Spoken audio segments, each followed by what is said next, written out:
अच्छा यार, now this is a video to make as well because you get confused कि जो metabolic acidosis है ना, वो इस तरह से है कि वो हम लोग एक्सपेक्ट करते हैं कि वो अगर कॉम्पनसेटेड है तो उसमें PaCO2 क्या होगा, और अगर वो पार्शली कॉम्पनसेटेड है या टोटली कॉम्पनसेटेड है, that is a concept that is very frequently asked. सही है।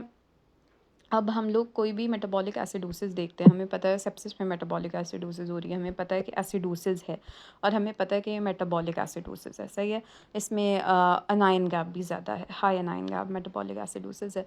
लेकिन हम कैसे कह दें कि PaCO2 तो एक्चुअली इट्स 36, मतलब it is come, it is come.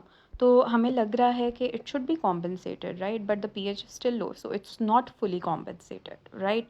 तो इस तरह से ना हम वाया कॉन्सेप्ट भी समझ सकते हैं कि it's not fully compensated but it's low, it's trying to compensate, right. But if we were to focus on the mathematics of it, हम इस तरह से देखेंगे कि जो मेटाबॉलिक एसिडोसिस है ना, उसमें जो PaCO2 है, एक्सपेक्टेड PaCO2, मेटाबॉलिक एसिडोसिस का क्या मतलब है कि बाइकार्ब कम है, एल्कलोसिस का क्या मतलब है बाइकार्ब ज़्यादा है, रेस्पिरेटरी एसिडोसिस का क्या मतलब है कार्बन डाइऑक्साइड ज़्यादा है, रेस्पिरेटरी एल्कलोसिस का क्या मतलब है कार्बन डाइऑक्साइड कम है। सही है। अब जो एसिडोसिस है उसमें बाइकार्ब कम है। सही है। तो फिर इसका मतलब है कि कार्बन डाइऑक्साइड को भी अगर कॉम्पनसेट करना है तो कम होना चाहिए। सही है।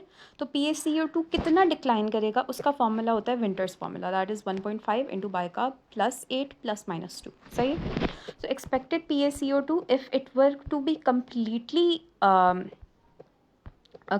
compensated would be 26। सही है। तो अभी कॉम्पनसेशन शुरू हुई है, इसके PaCO2 is much higher than expected. इसका मतलब है कि रेस्पिरेटरी एसिडोसिस है और सेकेंडरी प्राइमरी डिस्टर्बेंस है। सही है। Because respiratory compensation for marked acidemia caused by profound metabolic acidosis can create very high ventilatory demand. Some patients develop respiratory muscle fatigue and acute respiratory failure, जिनकी वजह से इनको mixed primary metabolic acidosis and respiratory acidosis होता है। अभी हम इस पे फोकस नहीं करेंगे, अभी हम सिर्फ और सिर्फ इस पे फोकस कर रहे हैं कि मेटाबॉलिक एसिडोसिस में कॉम्पनसेशन में कार्बन डाइऑक्साइड का फॉर्मूला क्या होता है। सही है कि एक्सपेक्टेड कार्बन डाइऑक्साइड क्या होगी। अब मेटाबॉलिक एल्कलोसिस में 7 millimetre mercury carbon dioxide increase करेगा for every 10 millimetre mercury rise in bicarb, और रेस्पिरेटरी में दोनों में 4-4। सही है। तो अगर कार्बन डाइऑक्साइड ज़्यादा है, रेस्पिरेटरी एसिडोसिस है, तो बाइकार्ब कितना इंक्रीज़ होगा 4 फॉर एवरी 10, और रेस्पिरेटरी एल्कलोसिस कार्बन डाइऑक्साइड कम है तो बाइकार्ब कितना डिक्रीज़ होगा 4 फॉर एवरी 10। तो ये चीज़ें याद रखने वाली हैं। सही है। मेटाबॉलिक एल्कलोसिस एक वाहिद है जिसमें 7 इंक्रीज़ है फॉर एवरी 10। ये चीज़ें समझ आ गई। अब हमने ये समझना है कि इस पेशेंट का PaCO2 36 है, उसका होना 26 चाहिए। Why is this so? It signifies कि the patient might be going into respiratory failure, right? It's much higher than expected.